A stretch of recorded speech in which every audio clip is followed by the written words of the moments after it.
Aí. Muito bem, Gi. Muito bem, gente. Vamos nós aí para mais uma aula, dando sequência ao nosso tema Introdução ao Processo Penal.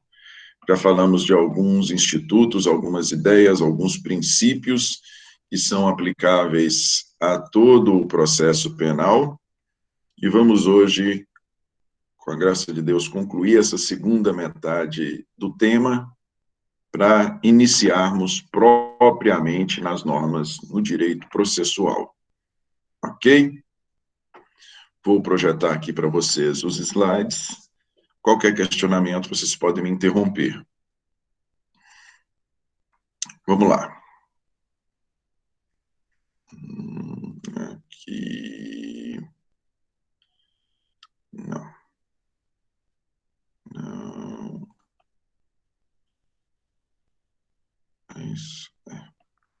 Cancelar. Peraí um tiquinho. Aqui. Esse aqui voltemos para lá. Isso.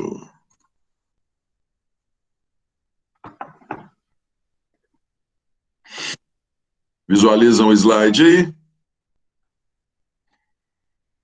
Sim, sim.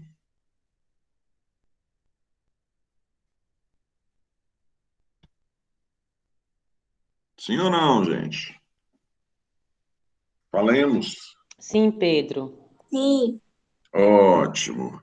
Vamos lá. Vamos dar sequência à introdução ao direito processual penal. Gente, nós vamos começar falando sobre uma ideia que vocês já viram. Vocês devem ter visto isso em a época em que eu fiz faculdade, a disciplina chamava IED, Introdução ao Estudo do Direito. Vocês devem ter visto isso numa noção inicial, nos primeiros períodos, quando se falava da eficácia da lei penal. Eficácia da lei, né? Aqui nós vamos restringir um pouquinho mais e vamos falar de eficácia da lei processual penal, no tempo e no espaço. Ok? Falemos primeiro de eficácia da lei processual penal no tempo.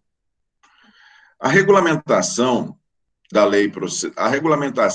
eficácia da lei no tempo no Brasil está prevista lá no Decreto-Lei 4.657, de 42.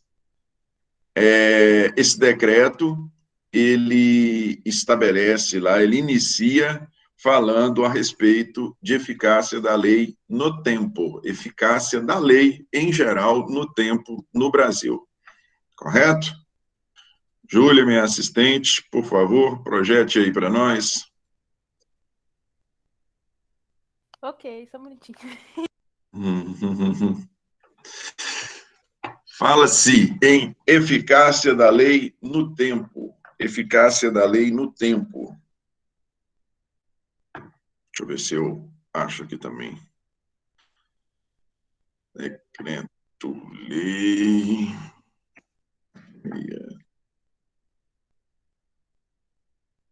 Aqui.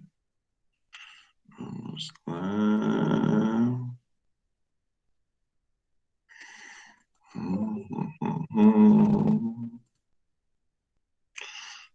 Pedro, consegui. Oi. Conseguiu? Basta você lançar ela aqui no chat. Ah, tá. Ok, só um minutinho. Isso.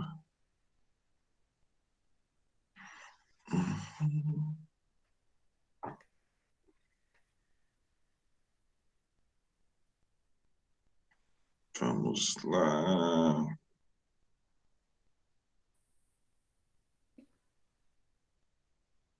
Aqui. Decreto-Lei 4657/42. O que nos diz? Esse decreto-lei, ele Lei de Introdução às Normas do Direito Brasileiro. Como eu disse para vocês, se aplicam às leis em geral, e não apenas à lei processual penal. Lei de Introdução às Normas do Direito Brasileiro. que esse decreto nos diz aí no seu artigo 1º? Olha lá. Salvo disposição expressa em contrário, salvo disposição expressa em contrário, salvo disposição contrária, a lei começa a vigorar em todo o país 45 dias depois de oficialmente publicada. Salvo disposição contrária, a lei começa a vigorar em todo o país 45 dias depois de oficialmente publicada. Vocês vejam, então, que o decreto-lei ele traz uma regra geral, e nesta regra geral ele estabelece esse período aí de conhecimento da lei, que seria um período de 45 dias, salvo disposição contrária. Onde vem essa disposição contrária? Essa disposição contrária vem na própria lei. Quando a disposição contrária existe, ela vem na própria lei, correto? Nós vemos lá o final da lei. Esta lei entra em vigor na data da sua publicação. Ou então, ao final da lei, consta. Essa lei entra em vigor dentro de 6 meses. A própria lei pode dispor de forma diferente. A própria lei pode dispor de forma diferente. Caso ela não disponha de forma diferente acerca da sua entrada em vigor, vigora, então, a Lei de Introdução às Normas do Direito Brasileiro, que, no seu artigo 1º, estabelece: a lei começa a vigorar 45 dias depois de publicada, oficialmente publicada. Visualizam o slide aí, não visualizam?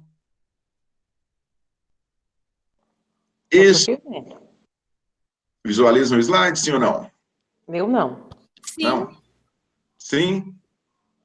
Então é O porque meu eu estou também no não tá, celular. não, Pedro. Depois O meu que não tá Júlia... vendo, mas porque eu dei no celular. Então, O meu peraí. tá não. Depois que Júlia colocou a tela, e sumiu. A culpa é de Júlia. De falar, viu? Vamos ver. Retornar a apresentação. Retornar a apresentação. Isso. Quer ver? Agora tá ok. La garantia sou eu. Agora sou eu, né?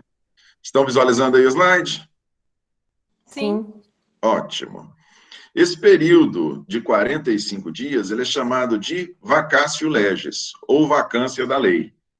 Ele é o tempo destinado, ele é voltado para quê? Ele é voltado para que as pessoas, em geral, para que a sociedade, para que as instituições, para que os órgãos, para que todos tomem conhecimento da existência da lei. E, a partir do momento da sua entrada em vigor, passem a se pautar de acordo com o estabelecido na lei. Anteriormente, nós tínhamos uma determinada circunstância, era regulamentada da forma X, vem a lei que institui a forma Y, caso essa lei não disponha a respeito da sua entrada em vigor, ela vai entrar em vigor 45 dias depois de publicada. Este período, esses 45 dias, é chamado de vacatio legis. Esses 45 dias são destinados para conhecimento a respeito desta nova lei Y, e durante esses 45 dias, o fato ainda, a situação regulamentada, ela ainda será regida pela lei X, porque a lei Y só vai entrar em vigor depois de 45 dias. Porém, durante esses 45 dias, durante essa vacância, ela é destinada a conhecimento, ok? Isso aí vocês estão carecas de saber. Pois bem, o período em que a lei está em vigor é chamado de atividade. Disse que o período em que a lei está em vigor, regulamentando a situação para a qual ela se destina, é chamado de atividade. Atividade da lei. Quando se diz durante a atividade da lei, quer se dizer durante o período em que a lei esteve em vigor. Durante o período que a lei esteve em vigor, correto? Durante o período em que ela regulamentou a situação para a qual ela foi criada. Disse que este período é chamado de atividade. Em determinadas situações, nós podemos ter a extratividade da lei. Extraatividade da lei. E o que é a extraatividade? Quando é que a extraatividade da lei ocorre? a extratividade da lei ocorre quando ela passa a regulamento, quando ela regulamenta algo anterior à sua entrada em vigor, ou quando ela regulamenta, ou quando essa mesma situação, nós temos uma determinada lei que se destinou para regulamentar o fato X, ou o ato X. Quando ela regulamenta este ato antes da sua entrada em vigor, ou após ela ter sido revogada, disse que esta lei está tendo extratividade. Se ela regulamenta um fato anterior à sua entrada em vigor, disse que ela está tendo retroatividade. São as duas modalidades de extratividade: ultratividade e retroatividade. Disse que a lei está tendo retroatividade quando ela regulamenta um fato anterior à sua entrada em vigor. Ok? Disse que a lei está tendo ultratividade, segunda modalidade de extraatividade, quando a lei regulamenta um fato posterior à sua revogação. Ok? Via de regra, então, a lei tem a atividade, que é a regulamentação dos fatos durante o período em que ela está em vigor, porém, excepcionalmente, nós podemos ter extratividade, que é quando ela regulamenta algo antes da sua entrada em vigor, teremos, então, retroatividade, ou quando ela regulamenta algo posterior à sua revogação, e aí teremos ultratividade. Beleza? Noções iniciais para nós seguirmos aqui para o processo penal. Pois bem, acerca da área penal, nós temos dois dispositivos dignos de menção. Primeiro desses dispositivos, artigo 5º, inciso 40 da Constituição Federal. Localiza aí, Júlia, por favor. Artigo 5º, inciso 40 da Constituição Federal. O artigo 5º, inciso 40, ele trata da lei penal, não da lei processual penal. Ele trata da lei penal, na regulamentação a respeito da atividade da lei penal. Se ela tem extratividade, se ela tem ultratividade, retroatividade, ou se ela tem apenas atividade. Aqui, a lei penal não retroagirá, salvo para beneficiar o réu. A lei penal não retroagirá, salvo para beneficiar o réu. O que o direito, o que a Constituição está nos dizendo? Ela está nos falando, olha, a lei penal, ela só vai ter extraatividade, e extraatividade na modalidade retroatividade, se for para beneficiar o réu. E como é que se beneficia o réu com uma lei penal? Se beneficia se esta nova lei extingue uma conduta que anteriormente era considerada crime, se beneficia quando esta nova lei retira uma qualificadora, retira uma causa de aumento, diminui a pena. Todas essas são circunstâncias em que uma lei penal beneficia o réu. Beneficiando o réu, ela tem extraatividade, na modalidade retroatividade. Ok? A lei penal, estamos falando da lei penal, o inciso 40 se refere-se apenas à lei penal. A lei penal não retroage, salvo para beneficiar o réu. Beleza? E a lei processual penal? Com a lei processual penal é a mesma coisa? Com a lei processual penal, não. Com a lei processual penal, nós temos um dispositivo específico para a sua regulamentação. Nós temos um dispositivo específico para a regulamentação da sua atividade no tempo. E a bateria está acabando. Enfim. Ai, Jesus Cristo. Voltou? Voltou. Voltou, meu filho? Voltou. Isso. Peraí, gente.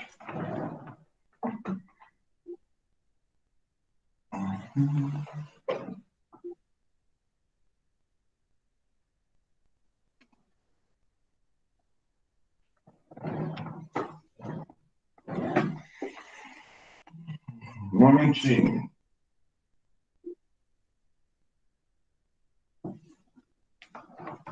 Foi? Professor, tá acabando. Foi. Como é que é? A bateria tá acabando. É, a bateria voltou. Voltei, não voltei?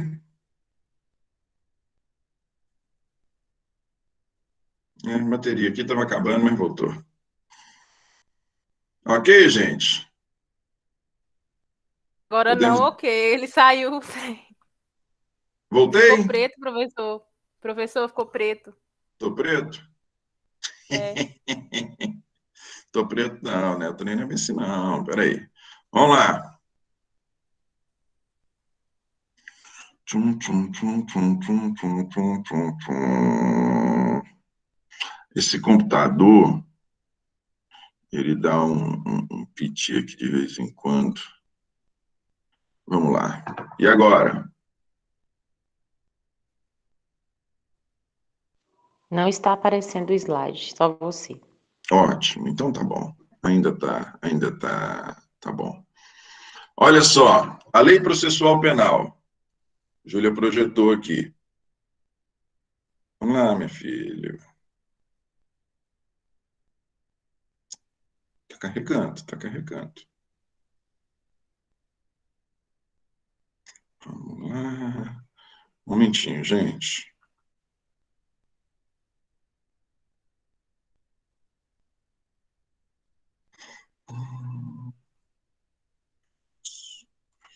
Aqui. Aqui. Oh, meu Deus do céu. Isso. Um momentinho só, gente.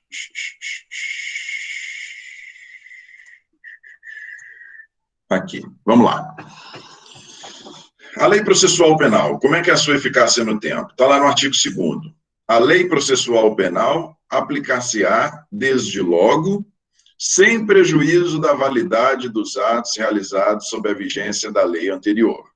Mais uma vez, a lei processual... Professor, Oi? não tá projetando, não. Não, mas tá vendo aqui o chat? Ah, o chat eu tô vendo, mas Isso, o está slide aqui, ó, não. ele está destacado aqui, o artigo 2º aqui, projetado, lançado aí pela Júlia. Belezinha? A É lei a Júlia, processual... professor. Pois é, Júlia. Tá aqui no chat. A lei processual penal Obrigada. aplicar-se-á... Oi? Ah, tá. Eu tava achando que você estava projetando na sala o slide. Não. A lei processual penal Obrigada. aplicar-se-á desde logo, sem prejuízo da validade dos atos realizados sobre a vigência da lei anterior. Então, vejam vocês, a lei processual penal, o Código de Processo Penal, ele não excepciona como faz o inciso 40 do artigo 5º. O inciso 40 do artigo 5º, ele cria exceção. Ele fala que a lei não retroagirá, salvo para beneficiar o réu. Ele cria aí a possibilidade da retroação da lei penal. Já o Código de Processo Penal, ele não abre essa exceção. Ele diz, a lei processual penal aplicar-se-á desde logo, sem prejuízo da validade dos atos realizados sob a vigência da lei anterior. Em função disso, nós temos aí, aqui, vamos lá.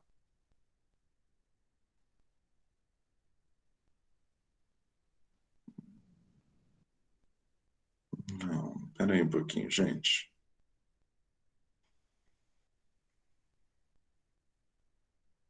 Aqui, gente, que dificuldade. Cadê o slide? Peraí, só um pouquinho, que agora eu não sei o que aconteceu com esse slide. Acho que eu vou fechar e abri-lo novamente. que aí nós chegamos lá. Juntos chegaremos lá. Tum, tum, tum, tum, tum, tum, tum, tum. Aqui. Vamos lá. Aqui.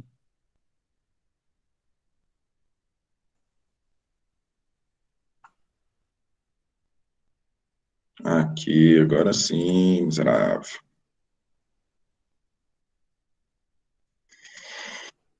Visualiza o slide? Agora sim, Pedro. Ótimo. Oh, bicho.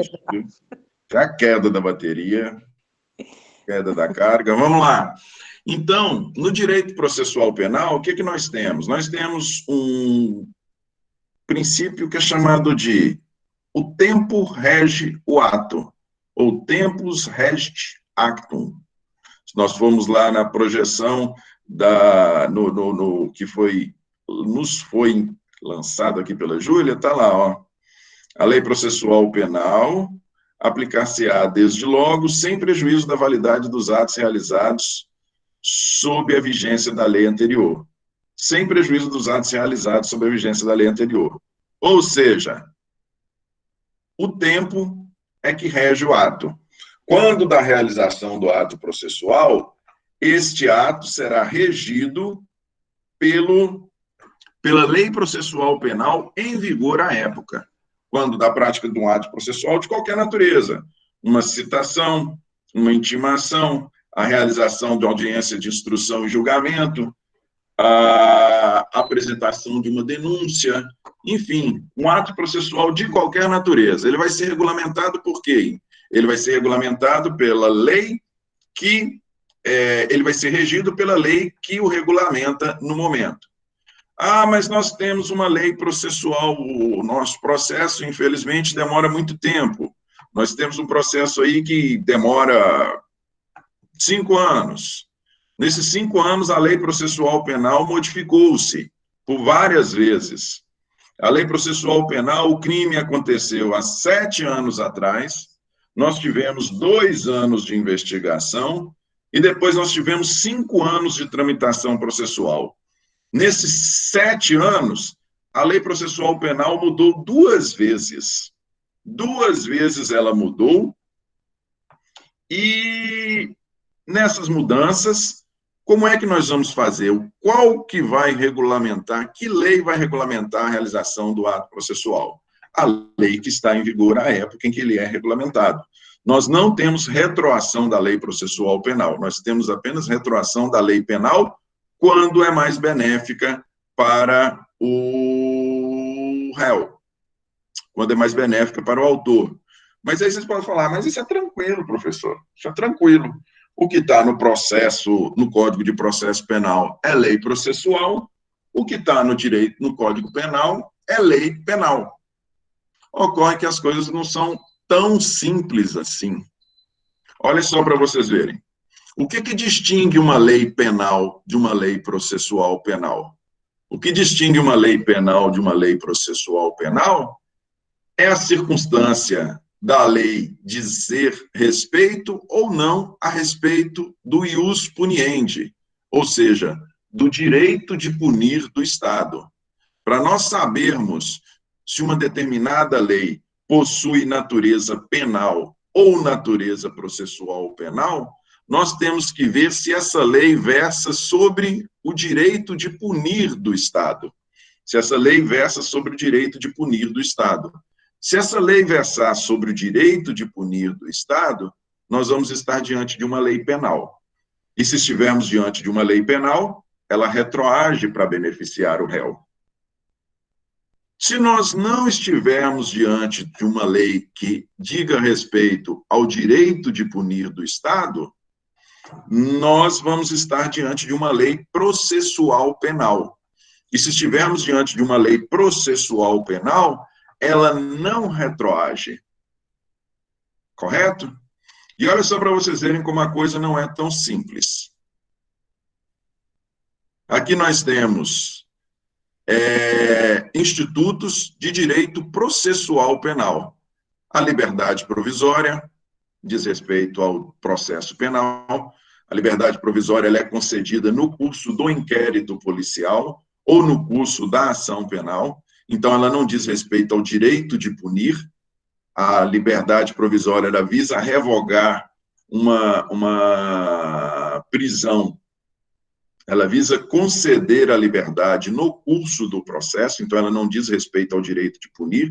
Direito de punir, vocês têm que pensar, direito de punir diz respeito a cumprimento de pena. Liberdade provisória é concedida no curso do inquérito, é concedida no curso do processo. Então, não diz respeito a cumprimento de pena. Lei que regulamente liberdade provisória, lei que regulamente fiança, a fiança se concede no curso do inquérito, no curso do processo.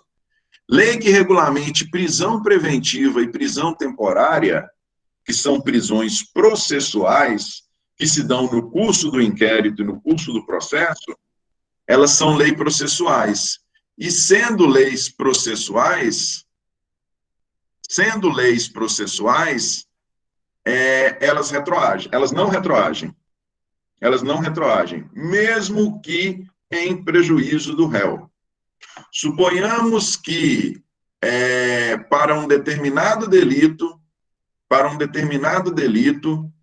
quando a pessoa o cometeu, um delito X de qualquer natureza, quando a pessoa o cometeu, não era previsto para ele a possibilidade de prisão preventiva. Vamos pensar aqui numa hipótese bem, só para vocês entenderem, vamos pensar aqui numa hipótese bem doida. Quando a pessoa cometeu o delito X, não era previsto a possibilidade de prisão preventiva para ele. Ok? Só que no curso do processo teve a investigação, belezinha? No curso do processo teve a investigação no inquérito. Seguinte ao inquérito, tivemos o processo. No curso do processo, essa pessoa veio a não responder às intimações do juiz, veio a ameaçar testemunha. Beleza, ameaçar testemunha. Ameaça de testemunha é um dos motivos para a decretação da prisão preventiva. E no curso do processo, foi alterada a lei, e a lei foi alterada, estabeleceu não, para aquele crime X que antes não podia ter prisão preventiva, agora pode. E a pessoa, no curso do processo, ameaça testemunha, é um dos motivos para a prisão preventiva. Ela vai poder ser presa preventivamente? Vai. Mas isso vai ser um prejuízo. Antes não podia prender, agora pode prender. Quando eu cometi o delito, não podia prender preventivamente. Agora, vocês vão me prender, eu cometi o delito, foi lá atrás. Não interessa. Nós estamos falando de lei processual penal, o processo penal. O que o artigo nos disse? Os atos são regidos pela lei em vigor. A lei que está em vigor, neste momento, a lei processual, que não diz respeito, por mais que nós vamos restringir a sua liberdade, você vai ser preso, mas você vai ser preso em função do processo. Você vai ser preso para o processo. Você não está cumprindo pena. Então, como nós não estamos falando do direito de punir do Estado, mas sim do direito de perseguir em juízo, ou seja, do direito de te processar, você vai ser preso, por mais que quando você cometeu o delito não era prevista prisão preventiva para este crime. Nós estamos no curso do processo, no curso do processo você incidiu numa causa de prisão preventiva, no curso do processo nós tivemos alteração legislativa, e agora você vai ser preso. Ok, gente? Professor, Pois eu não não. entendi. Você falou que a lei processual penal não retroage. Exato. Retroage não é quando ela afeta coisas que aconteceram no passado? Pois é. O que acontece? A lei processual penal, veja só. Quando se fala, o que acontece com... O que eu quero dizer para vocês é o seguinte. A lei penal, ela retroage? ela retroage. Só se for para beneficiar o réu, não é isso? Não é isso? A lei processual penal, ela se aplica desde já, independentemente se ela prejudica ou beneficia. A distinção dela com relação à lei penal é isso. É que a lei penal, ela retroage para beneficiar o réu, ou seja, ela se aplica a um fato anterior para beneficiar o réu. A lei processual penal, o que nós temos que entender é o seguinte: quando nós falamos de direito processual penal, nós estamos falando de atos processuais. O ato processual que vai ser praticado, ele vai ser regido pela lei que esteja em vigor atualmente. Por isso que se diz que a lei processual penal, ela não tem essa extratividade, e ela não tem essa possibilidade de não se aplicar a um fato criminal, porque ela não tem essa possibilidade de se aplicar a um fato criminoso anterior se for em prejuízo do réu. Ela não tem essa limitação, porque ela não, a lei processual penal, ela se destina a regulamentar o ato processual. E o ato processual foi realizado lá atrás? Não, o ato processual vai ser realizado agora. A lei processual penal, ela tem por propósito reger o processo penal. Ela não tem por propósito regulamentar um delito. Ela tem por propósito reger os atos processuais que vão ser realizados no curso da instrução, no curso do processo. O ato processual está sendo realizado hoje. Se o ato processual está sendo realizado hoje, ele vai ser regulamentado pela lei em vigor hoje. Ainda que esta lei seja mais maléfica, digamos assim, ainda que ela seja mais maléfica para o réu que cometeu o delito lá atrás, quando estava em vigor uma lei mais benéfica. É neste sentido que ela não retroage, porque ela visa regulamentar o ato que vai ser realizado hoje.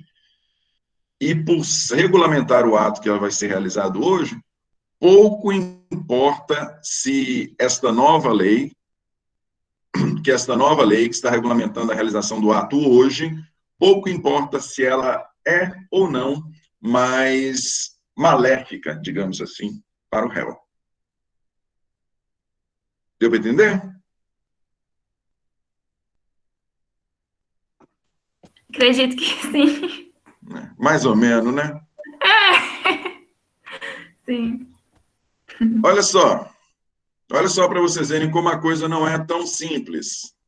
Nada é tão ruim que não possa piorar. Nós estamos aqui falando de liberdade provisória, fiança, prisão preventiva, prisão temporária, todas são restrições da liberdade? Tudo diz respeito à restrição da liberdade. Porém, diz respeito à restrição da liberdade em função do processo, para o processo. Essas prisões aqui, elas são destinadas para o processo. Você está atrapalhando a instrução processual, não é, réu? Então tá bom, vou te prender preventivamente. Réu, você está atrapalhando a produção de prova, não está, réu? Você está inviabilizando a produção de prova, então vou te prender temporariamente. Ok? Dizem respeito ao processo. Outros institutos que também dizem respeito à liberdade já não são normas processuais penais, são normas penais. Por exemplo, livramento condicional. O livramento condicional, ele é um instituto que regulamenta a liberdade da pessoa quando ela já está executando pena. Aí sim, nós já temos uma pessoa condenada e o Estado está exercendo sobre ela o seu direito de punir. Se o Estado está exercendo sobre ela seu direito de punir, aí já se diz respeito ao ius puniendi. Se ela está cumprindo pena, um instituto que diga respeito ao livramento condicional é um instituto de direito penal. Progressão de regime. também diz respeito ao direito de punir. O Estado vai falar, olha, você vai progredir com mais tempo ou menos tempo, diz respeito ao direito de punir. Substituição de pena. Substituição de pena privativa de liberdade por restritiva de direito. Também diz respeito, ou o contrário, né? Restritiva de direito por privativa de liberdade. Também diz respeito ao direito de punir. Todas elas dizem respeito ao direito de punir. Por que elas dizem respeito ao direito de punir? Porque nós já temos uma pena que a pessoa está cumprindo ou vai cumprir. Beleza? Nós já temos uma condenação. Por isso disse que são normas de direito penal. Pois bem, gente. Olha lá. Neste caso aqui, como se trata de norma que diz respeito ao ius puniendi, ela retroage. Ela se aplica a fato ocorrido lá atrás, se ela for mais benéfica. Suponhamos que, para um determinado delito, está previsto que, para ele, não cabe substituição de pena privativa de liberdade por restritiva de direito. Um delito de qualquer natureza, ocorrido, estamos em 2021, um delito de qualquer natureza, ocorrido em 2019, a pessoa cometeu o delito em 2019, e a época do seu cometimento estava previsto que a ele se aplicava a substituição de pena privativa de liberdade por restritiva de direito, ok? Tivemos a instrução processual durante o ano de 2000, e agora, no finalzinho, a pessoa saiu a condenação dela em janeiro de 2021. E em janeiro de 2021, saiu a condenação para ela a uma pena substitutiva, uma pena uma pena restritiva de direito, perdão. Saiu para ela a condenação a uma pena restritiva de direito, não a pena privativa de liberdade. Ok?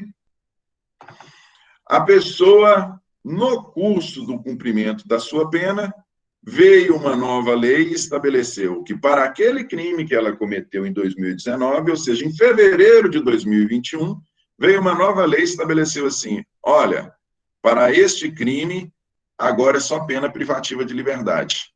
A lei é maléfica, ela vai poder retroagir para pegar essa pessoa e retirar dela o direito de pena restritiva para ela passar a cumprir pena privativa de liberdade? Não. Por que não? Porque se trata de norma de direito penal, porque se trata de cumprimento de pena. Não se trata de prisão em função do processo, se trata de cumprimento de pena. Se trata de exercício do direito de punir do Estado. Então, por se tratar de lei penal, ela não retroage. Só retroagiria se fosse para beneficiar o réu. Neste exemplo que eu dei para vocês, ela não está beneficiando o réu, ela está prejudicando o réu. Belezinha? E olha só para vocês verem como que as coisas não são tão simples como eu disse para vocês.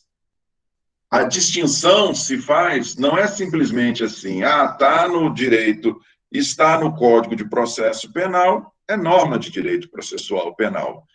Está no Código Penal, é norma de direito penal. Não, a coisa não é tão simples assim. Júlia, por favor, artigo 110, parágrafo 1º, coloca aí no chat, por favor, do Código Penal. Tá no chat, professor. Vamos lá. Vocês me visualizam ou não? Sim, Pedro. Aí, vamos lá. A ação penal é pública, salvo quando a lei expressamente a declara privativa do ofendido. A ação penal é pública, salvo quando a lei expressamente a declara privativa do ofendido. Aqui nós temos uma norma de direito processual penal dentro do Código Penal. Ela diz respeito à ação penal. Então, o que eu quero dizer para vocês, eu trouxe apenas um exemplo, é que a coisa não é tão simples assim. Essa norma do artigo 100, ela não diz respeito ao direito de punir, ela diz respeito ao Instituto de Direito Processual Penal. Então, por mais que ela esteja dentro do Código Penal, ela trata-se de uma norma de natureza processual penal. E por tratar-se de uma norma de natureza processual penal, caso nós tenhamos a sua modificação, ainda que em prejuízo do réu, ela pode ser aplicada. Ela pode não, ela deve ser aplicada. E por que ela deve ser aplicada? Porque nós acabamos de ver aqui no artigo 2º que a lei processual aplicar-se-á desde logo, sem prejuízo dos atos realizados na vigência da lei anterior. Ou seja, a lei processual penal, ela rege o ato no momento da sua execução. Beleza? E neste mesmo Código Penal, por óbvio, nós temos normas de direito penal. É lógico, né? Localiza aí, Júlia, 110, parágrafo 1º, por favor. Está aqui já. Olha lá, 110, parágrafo 1º. Trata da prescrição. A prescrição, depois da sentença condenatória transitada em julgado, ou depois de que improvido o recurso, regular-se-á pela pena aplicada, não podendo, em hipótese nenhuma, ter termo inicial, data anterior à denúncia ou queixa. Esta aqui, por mais que pareça ser uma norma de direito processual penal, porque ele fala de início da contagem da prescrição pela pena aplicada, trata-se de uma norma de direito penal. Por que trata-se de uma norma de direito penal? Porque ele versa sobre prescrição. E prescrição é uma causa extintiva de punibilidade. Prescrição é uma causa extintiva de punibilidade. Se um delito estiver prescrito, o Estado não pode exercer o seu direito de punir. Ok? É uma norma, uma regulamentação que se encontra dentro do Código Penal e é um instituto de direito penal, a prescrição, por ser uma causa extintiva de punibilidade. Se nós tivermos uma alteração no Código Penal a respeito de prescrição, prejudicando o réu, ela não retroage. Se tivermos uma alteração no Código Penal a respeito de prescrição beneficiando o réu, ela retroage. Então, essa distinção, e eu trouxe para vocês simplesmente exemplos, essa distinção não é tão simples assim. Ok? Mas sempre tem que ter em mente de vocês como é que eu vou saber distinguir. Para eu saber distinguir, eu tenho que visualizar se se trata de direito de punir, e um norte muito bom se trata de cumprimento de pena.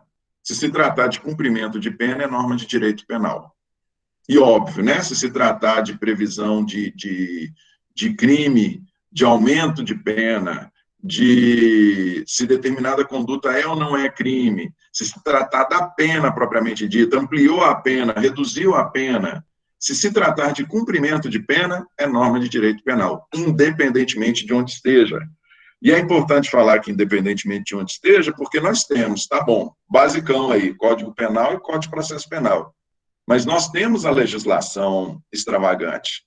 Nós temos a lei de crimes falimentares, nós temos a lei de tráfico de drogas, nós temos a lei de crimes ambientais, e todas elas trazem institutos de direito penal e de direito processual penal. Não está lá divididinho, falando assim, direito penal, artigo 1º, 2º, 3º, não. Direito processual penal, artigo 15, 16, 17, não está. Não tem essa distinção lá. Como não tem essa distinção, é importante que você saiba que, quando disser respeito ao direito de punir, a norma é de direito penal. Se ela é de direito penal, ela retroage para beneficiar o réu. Se não disser respeito ao direito de punir, mas sim se disser respeito ao processo, à tramitação processual, ela é norma de direito processual penal. E sendo norma de direito processual penal, ela não retroage para beneficiar o réu. ela é regida pelo princípio do... O ato é regido pelo tempo, ou o tempo rege o ato. Tranquilo? Vamos lá. Eficácia da lei processual no espaço. Artigo 1º do CPP. Por favor, Júlia.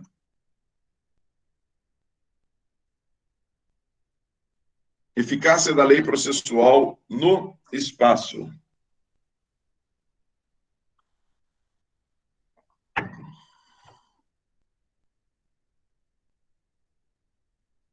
Deixa eu ver se eu localizo aqui.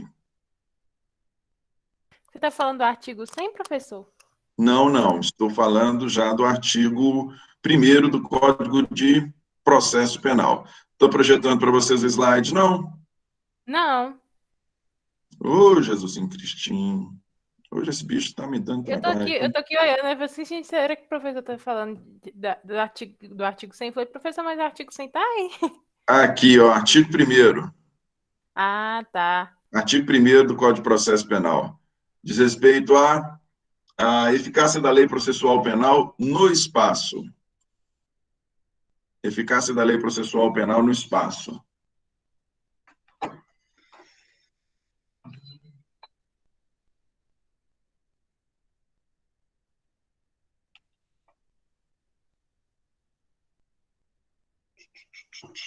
Vamos lá. Aqui.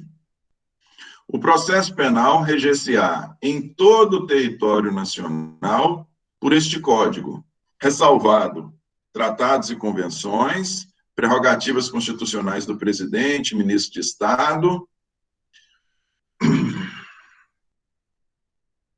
processo de competência da Justiça Militar, processo de competência do Tribunal Especial, processo de crime de imprensa. Então, a lei processual penal, ela regulamenta todo... Aqui, estou brigando com o bicho ali. Ela regulamenta todo o processo em todo o território nacional. Correto? Em todo o território nacional. Com as exceções indicadas aqui nos incisos do artigo 1º. Para essa finalidade, nós temos, então, a previsão de que, está lá no slide, o local rege o ato, o local da sua realização. O local da sua realização. O local onde vai ser exercido o ato, onde vai ser realizado o ato processual, ele é regido pela lei daquele lugar, Por que é importante se falar isso? Porque nós temos determinados atos processuais que são realizados fora do país. Nós temos determinados atos processuais que são realizados fora do país. Lembrem vocês, nessas operações aí, essas grandes operações que nós tivemos aí da Polícia Federal, do Ministério Público Federal, em que houve envolvimento de multinacionais, em que atos processuais tiveram que ser realizados fora do país, né? Nós devemos ter tido, em alguma circunstância, bloqueio de valores na Suíça.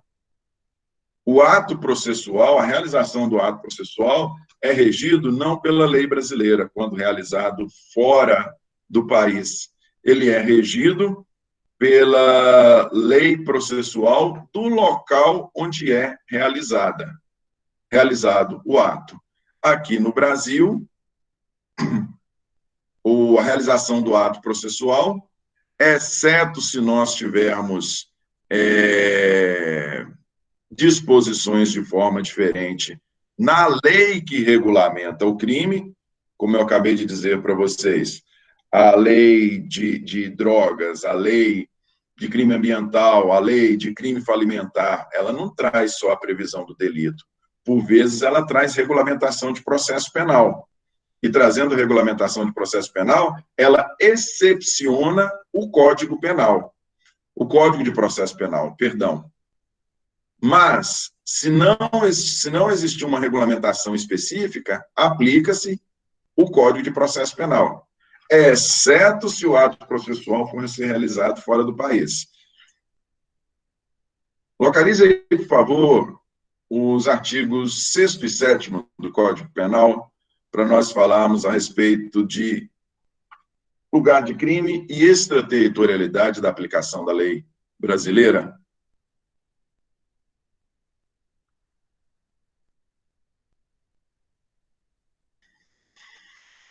Localize aí, por favor, Júlia.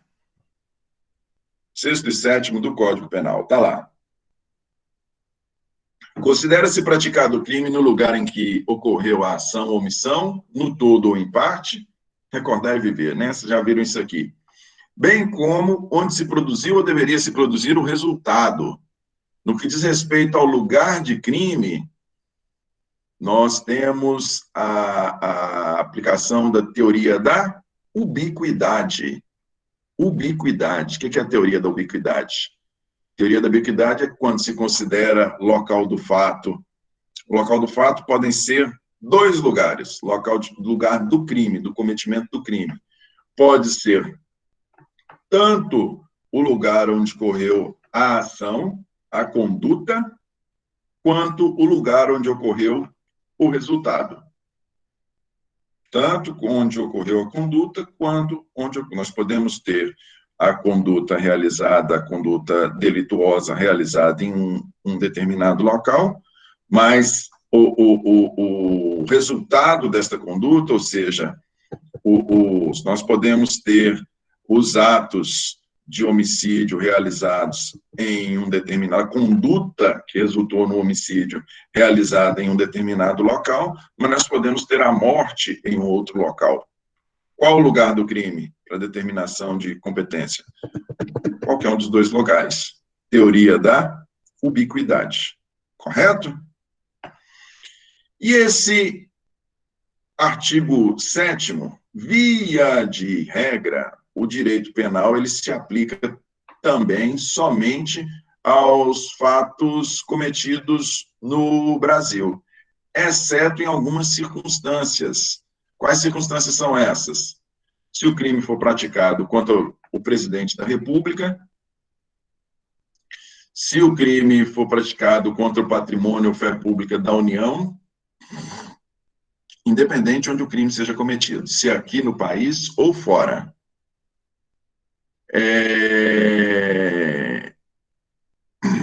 Em outras situações aqui excepcionais previstas no Código de Processo, no Código Penal, a bordo de aeronaves e embarcações brasileiras, quando não sejam julgadas no exterior. Pois bem, o que eu quero com isso dizer? Quero com isso dizer o seguinte: por mais que por vezes nós possamos ter a aplicação da lei penal no estrangeiro, por delitos cometidos no estrangeiro, por mais que nós possamos ter a aplicação da lei processual penal em delitos cometidos no estrangeiro, via de regra, os atos processuais referentes a esses delitos são regidos pela lei estrangeira. Por mais que em algumas situações excepcionais, estão previstas aí no artigo 7º, por mais que em algumas situações excepcionais, vamos lá, aqui. Isto. Por mais que em algumas situações excepcionais, nós tenhamos as situações aí indicadas no artigo 7º do Código Penal, por mais que nessas situações excepcionais nós tenhamos a aplicação da lei brasileira pelas condutas não cometidas no Brasil, nestas, ainda que seja aplicação de lei brasileira no exterior, aplicação de lei penal brasileira no exterior, a realização do ato processual será regido pela lei processual onde o ato for realizado. Um exemplo disso é o artigo 783 do Código de Processo Penal. O artigo 783, ele fala O artigo 783, ele fala do cumprimento de carta rogatória. Carta rogatória, nós temos dois tipos de carta. Nós temos a carta precatória e a carta rogatória. A carta precatória é quando a gente pede que um juiz de outra comarca realize um ato processual. Um juiz daqui de Montes Claros precisa ouvir uma pessoa que resida em Grão-Mogol. Ao invés de intimar a pessoa para vir até aqui, manda-se uma carta precatória para que o juiz de Grão-Mogol ouça essa pessoa. Carta rogatória, artigo 783. Precisa ser ouvida uma pessoa que mora lá nos Estados Unidos. É mandada uma carta rogatória para os Estados Unidos. Como é que esse ato, como é que essa oitiva vai ser realizada? Ela vai ser realizada nos moldes da Lei Processual Penal brasileira? Não. Ela vai ser realizada nos moldes da Lei Processual Penal americana. Correto? O local onde o ato é realizado é que rege a sua realização.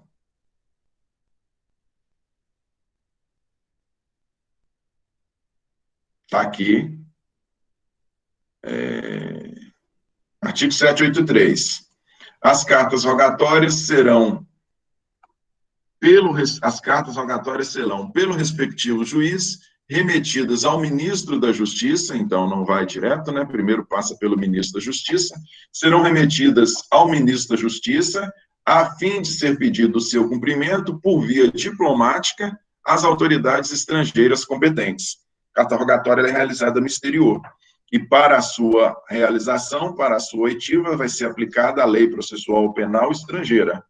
Aqui em Grão-Mogol, o juiz vai realizar o ato processual, a oitiva, regido pela mesma lei processual da realização do ato aqui em Montes Claros. Por quê? Porque o Código de Processo Penal rege a realização dos atos processuais no Brasil inteiro. Beleza? Pois bem. Pedro, esse exemplo que você deu da extraterritorialidade, no caso, vamos supor que mata o presidente do Brasil nos Estados Unidos. Aí você falou que vai ser regido pela lei processual de lá, com a lei brasileira, ou no caso ele vai ser, até ele chegar e ser o criminoso chegar e ser exposto. Como que seria? Eu não entendi.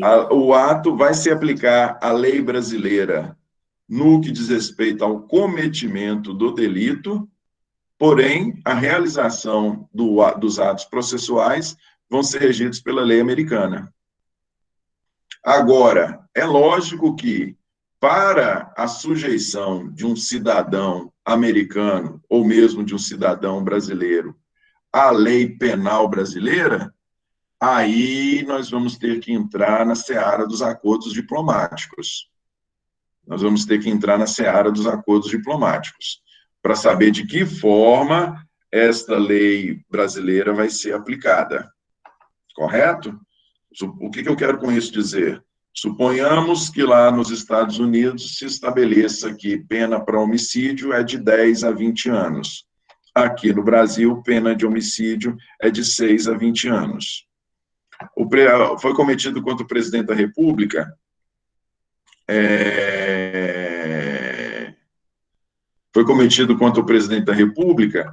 nós vamos aplicar a lei brasileira. Segundo a lei brasileira, se diplomaticamente, se chegar a esse acordo de vamos aplicar a lei brasileira porque foi contra o presidente brasileiro, vamos partir dos 6 anos aqui nos Estados Unidos. Mas se diplomaticamente se entender que não, porque não tem como você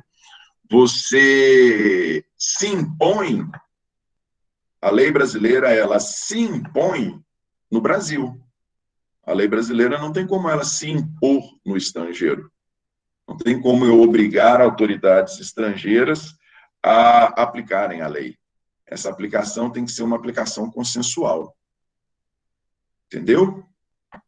Não tem como se impor ao estrangeiro. É um acordo diplomático. Vamos lá.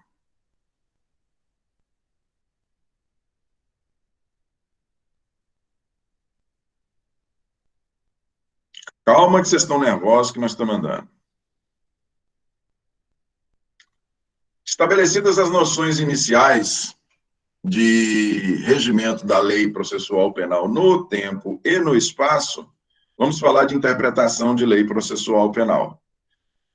Vocês vejam que nós estamos aqui afunilando, gente. São ideias que vocês já tiveram inicialmente, mas nós estamos aplicando essas ideias gerais que vocês tiveram ao processo penal. Beleza? Interpretação da lei processual penal. Interpretação, vocês já viram. O que é interpretação? Interpretação de uma lei é tentar extrair o significado dessa lei. É tentar extrair o significado. O que esta lei, o que o legislador quis dizer ao prever a regulamentação do fato desta maneira. Interpretar é extrair o significado. Isso que é interpretar, é extrair o significado. Correto? Nós temos várias formas de classificar a interpretação da lei processual penal. A lei processual penal ela pode ser classificada com relação ao sujeito que elabora, essa interpretação. Nós podemos ter uma interpretação autêntica, ou também chamada de legislativa, é quando a interpretação é feita pelo próprio legislador,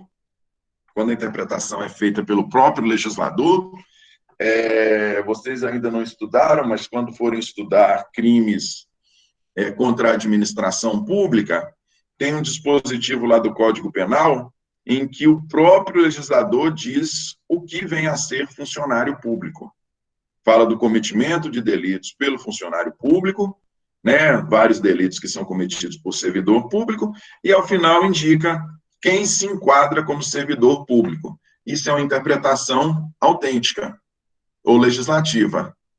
A interpretação doutrinária ou científica é aquela realizada pelos doutrinadores, pelos mais diversos doutrinadores aí que escrevem a respeito de direito penal, pelos teóricos que produzem artigos, por vossas senhorias que farão as suas monografias.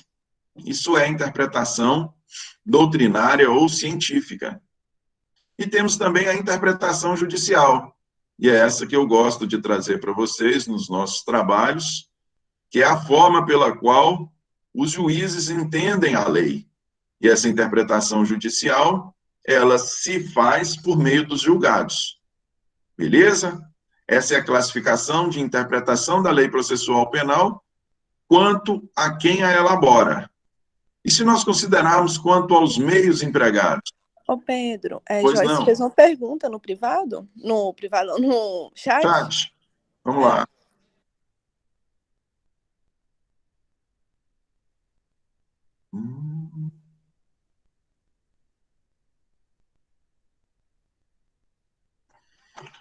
Seria o mesmo que está acontecendo com o cara da fábrica que estava com cocaína na Espanha?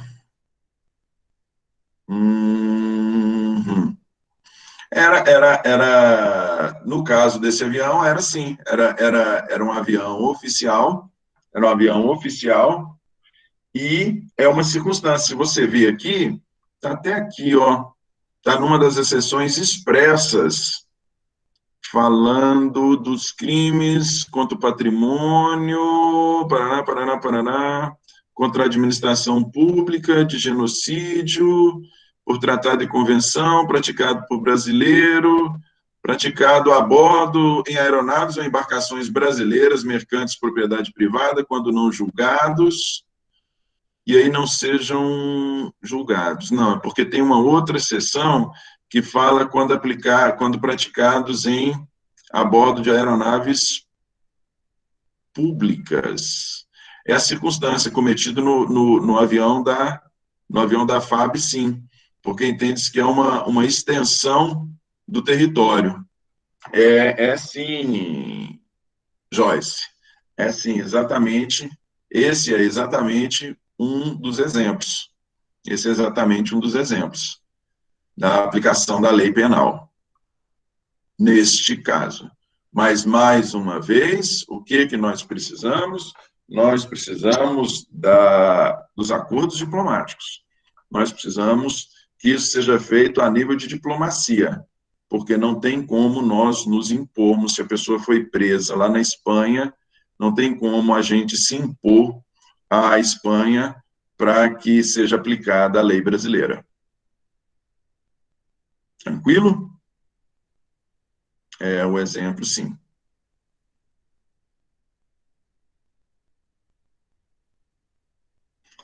Vamos lá. Sim. Quanto ao meio empregado para a interpretação da lei penal, nós temos o meio gramatical, literal ou sintático. O que quer isso dizer? É quando se aplica para a interpretação da lei, utiliza simplesmente vai simplesmente no sentido, no significado das palavras, no significado das expressões que compõem o artigo, né? O artigo ele é composto ali de expressões, de frases, vai-se simplesmente no sentido, no significado das palavras que compõem. Ou nós temos também, com relação aos meios empregados, nós temos a interpretação lógica ou teleológica. O que é a interpretação lógica ou teleológica? É quando se quer saber qual o propósito do legislador quando editou aquela lei. Ela é uma interpretação mais aprofundada. Não se quer simplesmente saber qual o significado das palavras que compõem, das expressões que compõem a lei. Quer saber mais do que isso, qual era o propósito do legislador quando regulamentou dessa forma. E, feita essa interpretação, feitas as interpretações, nós podemos chegar a 3 resultados distintos. Quais são esses resultados? Essa interpretação pode ser simplesmente declarativa. O que quer dizer, o que é uma interpretação declarativa? É quando o intérprete conclui que a lei disse, que a lei ela foi escrita, ela foi disposta, ela disse exatamente o que ela queria dizer, ou seja, ela regulamentou da forma expressa constante nos seus dispositivos. Ou então, nós podemos ter uma interpretação restritiva. O que quer isso dizer de resultado restritivo? É quando se conclui que a lei disse mais do que deveria. Se nós levarmos em consideração simplesmente as expressões gramaticais, nós veremos que a lei disse mais do que devia. Ou nós podemos ter uma interpretação extensiva. O que quer isso dizer? Se nós levarmos em consideração as expressões, simplesmente as expressões gramaticais, a gente vai concluir que a lei disse menos do que deveria. E quando dá sua interpretação, nós vamos ter que dar um sentido maior a ela. Esses são resultados de interpretação da lei processual penal. Por não dizerem respeito ao direito de punir, mas sim ao direito de perseguir em juízo, ou seja, por não dizerem respeito ao direito de punir, mas sim ao direito de... Pois não. E eu não entendi essa questão de que a lei falou mais do que devia. Eu boiei nessa parte. O que acontece? É assim, ó. Nós temos, quando o natural, quando a gente lê qualquer texto de qualquer natureza, a primeira interpretação que a gente aplica é a interpretação gramatical, não é isso? Pelo que a gente sabe, pelo que a gente aprendeu desde lá na escola, lá pequenininho, a gente vai tentar extrair o sentido de uma determinada frase, de um determinado parágrafo, a gente vai tentar extrair esse sentido com base na interpretação gramatical mesmo, com base na interpretação gramatical, no significado das palavras, das expressões. Pois bem, quando aplicada essa interpretação gramatical, a gente concluir que a expressão gramatical disse exatamente o que queria regulamentar o legislador foi certeiro na sua forma de dispor, nós dissemos que a interpretação, ela foi, com relação ao seu resultado, ela foi declarativa. Se nós entendemos que a lei falou mais do que devia, ou mais do que queria, nós dissemos que o resultado da nossa interpretação, ele é restritiva. Se nessa, da leitura gramatical, a gente entender que a lei disse menos do que deveria, nós podemos entender que o resultado da nossa interpretação tem que ser um resultado, nós temos que estender o significado da lei. Quer ver? Suponhamos que... Vamos lá. Suponhamos que o legislador, nós temos lá dois institutos, vamos pensar numa hipótese aqui bem doida, só para você compreender. Nós vamos ver que existem, dentro do procedimento comum, nós falamos que tem o ordinário, sumário, sumaríssimo. O ordinário para crimes com pena maior, o sumário para crimes com pena intermediária e o sumaríssimo para delitos de menor potencial ofensivo. Suponhamos que o legislador altere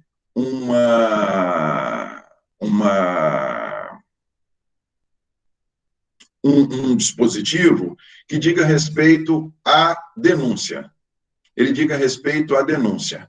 Ele altera um dispositivo qualquer lá da denúncia, um dispositivo bobo, de qualquer natureza. A denúncia é a peça inicial da ação penal, proposta pelo Ministério Público.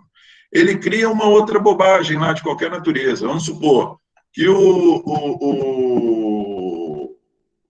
apenas a título de suposição. A denúncia agora não tem que ser assinada por um promotor, tem que ser assinada por 2 promotores.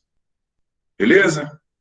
E aí, na disposição lá, ele fala que a denúncia do procedimento sumário tem que ser assinada por 2 promotores, para maior garantia do réu de que o fato realmente é constitutivo de crime.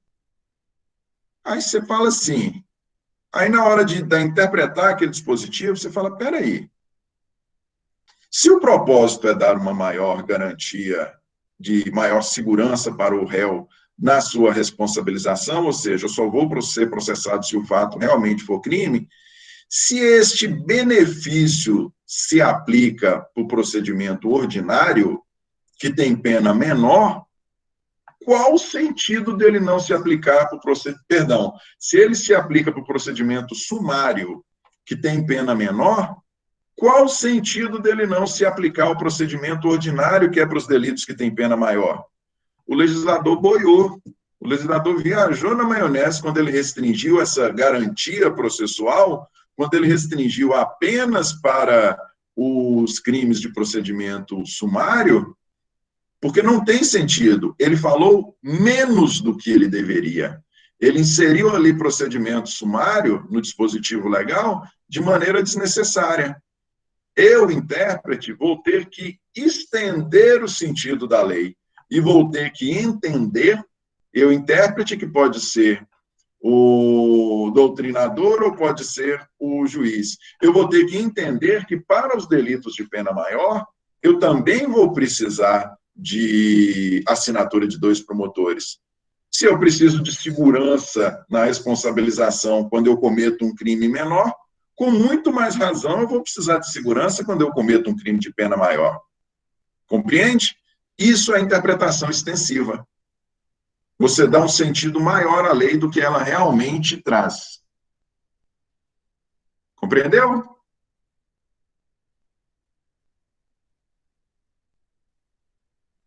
Sim, sim? Mais ou menos.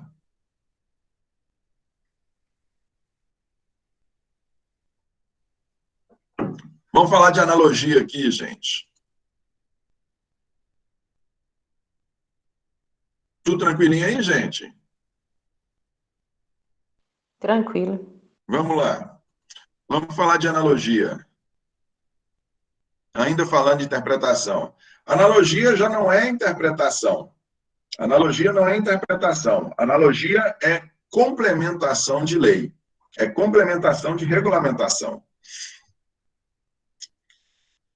Vocês já viram que a analogia... Quando é que ocorre a analogia? A analogia ocorre quando nós temos um determinado ato ou fato. Esse ato ou fato, ele não é regulamentado em lei, porém, nós temos uma lei, e em função dele não ser regulamentado, nós temos uma lei que regulamente fato semelhante. Nós temos uma lei que regulamente fato semelhante. O que nós fazemos, então? Nós pegamos esta lei que regulamenta o fato semelhante e a utilizamos para regulamentar o ato que não possui, o ato ou fato que não possui regulamentação própria. Isso é analogia. Analogia é suprir essa ausência legal para o ato ou fato, valendo-se de uma lei que regulamenta ato ou fato semelhante. Beleza? Isso é analogia. Analogia é diferente de interpretação extensiva, porque interpretação extensiva é o que nós acabamos de falar, é quando você extrai um sentido maior do que um sentido maior do que deveria para a descrição simplesmente gramatical da lei, e é diferente de interpretação analógica. Como é que a analogia é diferente de interpretação analógica? Na analogia, é uma forma de suprir a ausência legal para a regulamentação. Na interpretação analógica, ela ocorre quando a própria lei nos indica. Quando a própria lei nos indica que nós devemos aplicar a analogia naquele determinado caso. Se a própria lei nos indicar, nós temos aí interpretação analógica. Vocês querem ver? Artigo 121, parágrafo 2º, inciso 3. Artigo 121, parágrafo 2º, inciso 3 do Código Penal. Do Código Penal? Isso que eu ia perguntar. É do Código Penal mesmo. É um exemplo de interpretação analógica.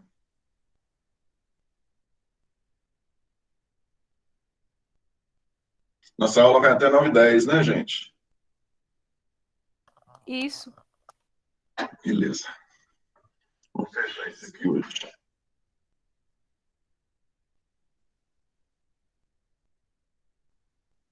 Olha lá, interpretação analógica é quando a própria lei nos indica que devemos aplicar a analogia. Se o homicídio é cometido com emprego de veneno, fogo explosivo, asfixia, tortura ou outro meio insidioso ou cruel. Ou outro meio insidioso ou cruel. Nós temos aqui a exemplificação: veneno, fogo, explosivo, asfixia, tortura ou outro meio insidioso ou cruel. É a própria lei que nos indica para a aplicação da analogia. Neste caso, disse que quando a própria lei indica, nós estamos diante da interpretação analógica. Correto? Nós estamos diante da interpretação analógica. A analogia é quando nós não temos essa indicação legal. Nós simplesmente pegamos uma regulamentação e aplicamos ao fato, que não possua regulamentação de forma nenhuma. Beleza? Desta interpretação, gente, nós também, vocês estão aqui revivendo, nós temos a interpretação em boa parte e em má parte. A interpretação em boa parte é aquela que resulta, que da sua interpretação resulta, ela se dá em benefício do réu, e a interpretação em má parte é aquela que se dá em malefício do réu. Em caso de dúvida, em caso de dúvida na interpretação da lei processual penal, e assim também se faz na lei penal, adota-se a interpretação in bona partem, ou em favor do réu. Assim se faz na norma processual. E é importante que se diga, gente, que o direito na norma processual, por não dizer respeito ao direito de punir, aplica-se a analogia. Vocês se lembram que lá no direito penal, em especial quando nós estamos falando de pena e de criação, e de responsabilização, criação de delito, jamais se aplica a analogia no direito penal. Por quê? Porque se nós estivermos falando de pena, ou se estivermos falando de criação de conduta criminosa, nós vamos estar falando de direito de punir. Se nós estamos falando de direito de punir, nós não podemos nos valer da analogia. Porém, se nós estivermos falando de tramitação processual, se nós estivermos falando de processo, nós vamos estar falando de norma processual. E falando de norma processual, nós podemos, sim, aplicar a analogia. Beleza? Gente, vamos fazer o seguinte. Vamos fechar isso aqui hoje? Vamos lá, a respeito de fontes do direito penal. É rapidão. Fontes do direito processual penal. Porque senão a gente não patina e não caminha. Vamos lá, fonte do direito processual penal. Se localiza aí, por favor, Júlia. Constituição Federal é artigo 22.1. Está tudo mais ou menos fácil. 22.1, 22, parágrafo único. E a respeito das fontes de produção. Quem é que produz o direito processual penal? Deixa eu ver se eu localizo aqui também.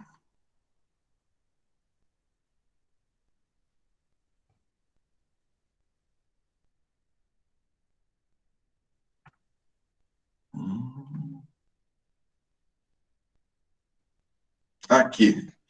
Compete à União privativamente legislar sobre direito civil, comercial, penal, processual. Compete à União legislar sobre direito processual. Então, fonte de produção. Quem é que produz o direito processual, seja penal ou civil? É a União. É o Poder Público Federal. Correto? Porém, essa própria Constituição, ela excepciona falando que lei complementar federal poderá autorizar estados a legislar sobre questões específicas em matérias relacionadas neste artigo, ou seja, podemos ter a edição de uma lei complementar que autorize os estados, o poder público estadual, a legislar a respeito de direito processual penal. No que diz respeito especificamente aos juizados, aos juizados de pequenas causas, né, que é regulamentado pela Lei 9.099.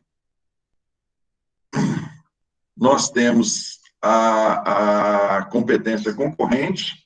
Vocês sabem que quando nós temos competência concorrente, nós podemos ter o Estado, a União editando normas gerais e o Estado editando normas especiais a respeito do tema, correto?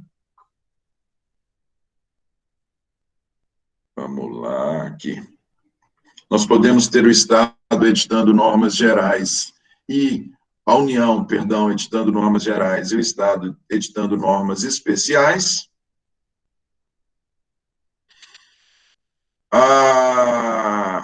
O próprio artigo 98 também, de certa forma, repete aí o estabelecido no 24.10, prevendo a criação pelos estados e territórios, né, pela União, estados e territórios, porque na União também tem juizado especial criminal e juizados especiais. E quando se fala em juizados, nós necessariamente estamos falando de norma processual. prevê aí a sua criação pelos estados e pelo Distrito Federal, correto? Então, nós temos essa previsão aí, e 24, inciso 11, nós temos essa outra previsão da possibilidade dos estados da União, os estados e Distrito Federal legislarem concorrentemente, mais uma vez, quando falo em legislação concorrente, você tem a União editando normas gerais e os estados e Distrito Federal editando normas especiais a respeito de procedimentos. Por que é interessante fazer referência a isso, gente? A possibilidade dos estados e Distrito Federal legislarem de maneira complementar, legislarem de maneira concorrente, quero dizer, legislarem a respeito de procedimento. Por que é importante fazer essa referência?